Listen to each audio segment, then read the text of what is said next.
I'm bigcal, and welcome to my world. So today is a very, very, very late video that should have been done halfway through the year, but never got done because blah blah blah, illness for a year, blah blah blah, still recovering, blah blah blah blah blah. I'm sick of saying it as well. Yeah. So, like I said, normally this happens midway through the year. I'm going to do it now after a year and a half, and then the next one will come in about 6 to 7 months, so we can get back into a normal schedule for it. So it is my top 10 most wanted games list for the year. It's basically a bunch of games that I want to buy mostly throughout the next year, or in this case, 7 months. Yeah, and it's not obviously just new releases, it could be absolutely anything.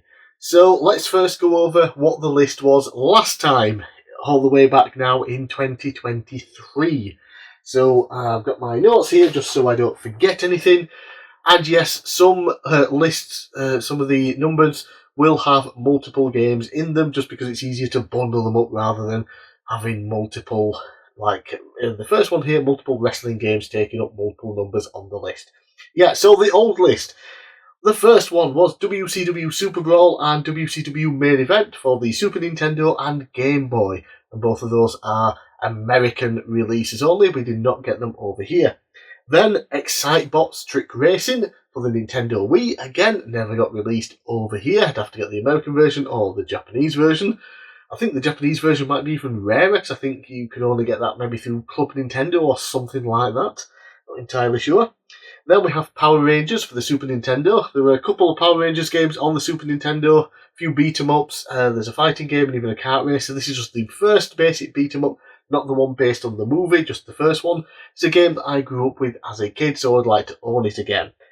Then Twisted Metal 1 and Twisted Metal 4 for the PlayStation 1. These are the only ones I need now for my Twisted Metal game collection. The first game I can get PAL. The fourth game I would have to import from America because it was only released there. We never got it here in Europe. Then we have Dragon Ball Origins 2 for the Nintendo DS. This is just one of those games that just keeps going up in price and I don't like it. I want to buy it when it's cheap, but I missed out buying it when it was cheap, so now if I want it, I'm going to have to pay a fortune. These Dragon Ball Origin games use a lot of touchscreen controls, which, yeah, people a bit iffy on. The first one's good. The sequel vastly improves on everything, and it's a very fun game. I know because I played using an R4 card back in the day. Then we have Dynamite Cop for the Dreamcast. That's the game that... was this the arcade one? Then there was a... No, the first one was the first one was on the Saturn, and that was based on Die Hard, and then the sequels without the Die Hard license. I think that's it. Does get a bit confusing in my brain. Yeah. Then we have Phantasy Star on the Sega Master System. I would just like to own the first Phantasy Star because it's kind of like up there with the first Dragon Quest as these very early JRPGs. And Phantasy Star went on to have much better games on the Mega Drive, but I would like to have the original from where it all began. Dragon Quest, it does come up, of course. Dragon Quest, the 25th Anniversary Collection for the Nintendo Wii. This was Japanese exclusive. We didn't get it here in Europe, and even America didn't get it, because they hate Dragon Quest being released in the West, it seems. Yeah. Then we have Kirby Superstar Ultra for the DS, which is a DS sort of reimagining of the Super Nintendo game. I love the Super Nintendo game, would very much like to finally own it on the DS as well. And then lastly, number 10, Dragon Warrior Monsters 2, Tara's Adventure for the Game Boy. So I already own Dragon Warrior Monsters 2, Kobe's Journey, but like what they did with Pokemon games, this time with Dragon Quest Monsters, Dragon Warrior Monsters, they split the games into two. And this one is considerably harder to get, in English at least, than Kobe's Journey. It doesn't come up that often. I don't know why, maybe people just bought Kobe's Journey more back in the day. Yeah, I would like that to complete my Dragon Quest collection. So, what games did I buy over the last year and a half to round out this top 10 list. Round out the top 10 list. That's not right. Anyway, what did I buy that was on the top 10 list? So we'll start then with all of these, of course, have been seen in pickups videos and things like that. But I do like to do a separate video showing them off as well. Anyway, so we have shown off in my top 100 pickups video. Not top 100, just episode 100. We have Excitebots Trick Racing, which I finally imported from America. And it's okay. It isn't as good as Excite Truck in my opinion. Can't bloody talk today. Yeah, because they just keep adding all these stupid bars into the levels. We have to cling onto bars and swing about, and it just isn't fun, and it happens far too often, and it's unneeded. All the other little extra things that they throw in is really fun. You've got like bowling and all this, where you have to slam into as many bowling pins as possible to knock them down to earn more stars. That's cool. It takes what was in the original Excite Truck game and improves on it all and adds more to it. But they really did focus too much on the spinning on the bars thing, and that's just not very fun, unfortunately. So, good game, just not as fun as Excite Truck for me.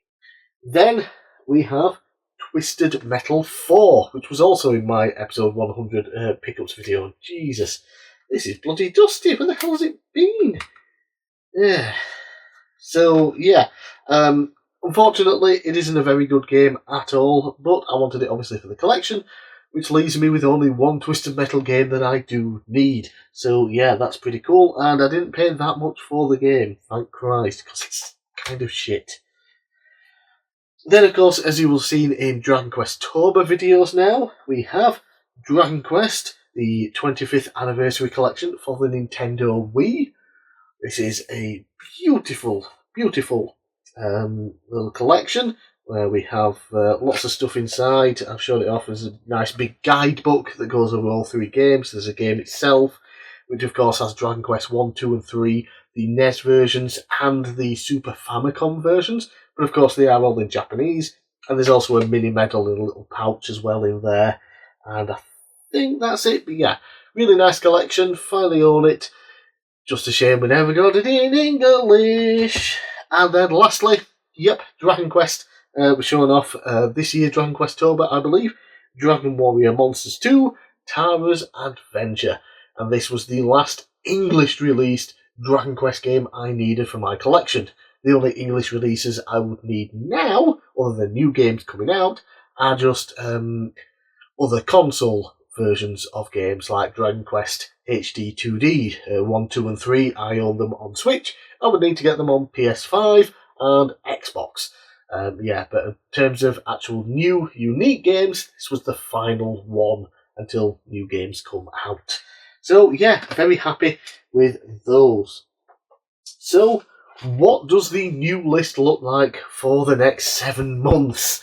Yeah, so now I've sort of doubled down on adding multiple games for each number, just so we can get some more games on there, which will help me be able to buy more games throughout the year as I have more choice, and it just creates a bit more variety as well. So, let's go then. So we do, of course, still have those WCW games, but I'm adding another wrestling game to it. So we have WWF King of the Ring for the Nintendo Entertainment System, WCW Super Bowl for the Super Nintendo, and WCW Main Event for the Game Boy. Obviously, the WCW games are American only. WWF King of the Ring, there is a PAL version, so I will be able to get that hopefully a bit cheaper by not having to import the bugger. Yeah. Then, of course, we still have Power Rangers for the Super Nintendo. I will buy it one day, I swear. It's on this list, it has to be done. Twisted Metal 1 for the PlayStation 1. It's the only Twisted Metal game I need now. Unfortunately, it is the most expensive Twisted Metal game now. Why? I don't know. It just is. It might get to the point where it might actually be cheaper for me to import an American version of it. Doesn't really matter to me which. I was only buying, obviously, American versions because they were only released there. We never got them here, but if I have the choice to get the American version cheaper, I will go with it. I don't really care if it's PAL or not. Yeah. Then we have, of course, still Dragon Ball Origins 2 on the DS and Dynamite Cop for the Dreamcast. Moving on now to Phantasy Star, I've put Phantasy Star 1, 2, 3 and 4 for the Sega Master System and Sega Mega Drive. Because why not? Let's own them all before they go to the whole online thing, and I'm just not really interested in those ones. We'll just stick with the core 4 of them. So yeah, been really nice, especially Phantasy Star 4 is considered to be an absolutely fantastic game. It's one I would very much like to get around to playing one day. I do have access to it. Obviously, it's been released digitally, and I own it in a couple of collections, including one of the mini Sega Mega Drive systems, so I can play it, but obviously I would like to own a physical version for my collection. Then we still have Kirby Superstar Ultra on the DS. I will get that again one day. Yeah, I had ordered it once, it arrived, wouldn't play in any of my DS or 3DS systems, so I had to send it back and get a refund, unfortunately. Right, now for some new things. And we'll start off with games I will probably never own because they're too fucking expensive and I don't particularly care for them that much. It's just my impulsion on needing to complete my collections. So we have Pokemon Fire Red, Pokemon Leaf Green, Pokemon Ruby, and Pokemon Emerald, all for the Game Boy Advance. Okay, so Pokemon Fire Red and Leaf Green, I do enjoy those games. They're the original generation. They've just been updated now with the Gen 3 system and all that and whatnot on the Game Boy Advance. Unfortunately, they're going up there in price all the time. It's a pain in the arse. Then we get to actual Generation 3. I already own Sapphire. I thought I owned Ruby. Turns out it's a fake. And then there is Emerald, which is the third game of the series, back when they did the 3 games. And of course, those are incredibly expensive now, more so than they ever have been. And I really dislike Generation 3. It is my least favourite Pokemon generation. I find the games boring as hell. I don't even like the 3DS remakes of them. Also find them boring. Yeah, but they are the only mainline Pokemon games I do need to complete my physical collection. So I do have to have them because I have to have them. I need them. They're going to be mine. You know, as soon as they drop to like 20 quid each, I'll pick them up. But no, they have to be bloody expensive, even though they sold incredibly well, and there are literally millions of them out there. They are in no way, shape or form rare or hard to get. They're just fucking expensive for the sake of it. Then we have Mike Tyson's Punch-Out for the Nintendo Entertainment System. I would very much like the Mike Tyson version specifically of Punch-Out. I'm a big fan of Punch-Out, Super Punch-Out, Punch-Out on the Wii. Very, very fun games, but the original is probably the better of them. Maybe debatable, but yeah. So I would also like the re-release version with Mr. Dream, but yeah, it's the Mike Tyson one. I would very much like to eventually own one day. And lastly, list item number 10, but again, some multiple games here. Yes, there are some Dragon Quest games that I still need. And these are all Japanese exclusives, of course. So we have Dragon Quest Monsters 1+2. This was a release on the Sony PlayStation in Japan. And yeah, it's remakes of Dragon Quest 1 and 2 on the PlayStation 1. Yes, why did we never get these? Why? Why? Why? I just want them. Is that so much to ask for? Of course, I also then have the remakes that were then released on the 3DS. I got those, Japanese of course. Showed them off in Dragon Quest Tober this year. But I would like those original PS1 remakes as well, just to have them for my Dragon Quest collection. And of course, then I also want Dragon Quest Monsters Joker 3 Professional for the 3DS. I already own Joker 3 on the 3DS. Again, it's Japan exclusive, but the Professional is kind of an updated version with more stuff in it, and that is one of the more expensive Dragon Quest games in Japan, unfortunately. So, yeah, that's why I haven't picked it up yet. But those are the top 10 most wanted games, plus a few extra, yes, a few extra, that I'm hoping to get sometime within the next year. Or 7 months.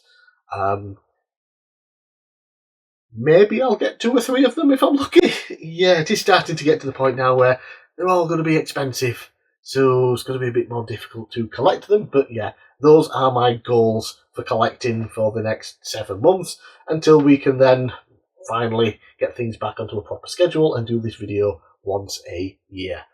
So, I'm bigcal, thanks for watching. Let me know down in the comments below what you thought of my pickups over the last year and a half.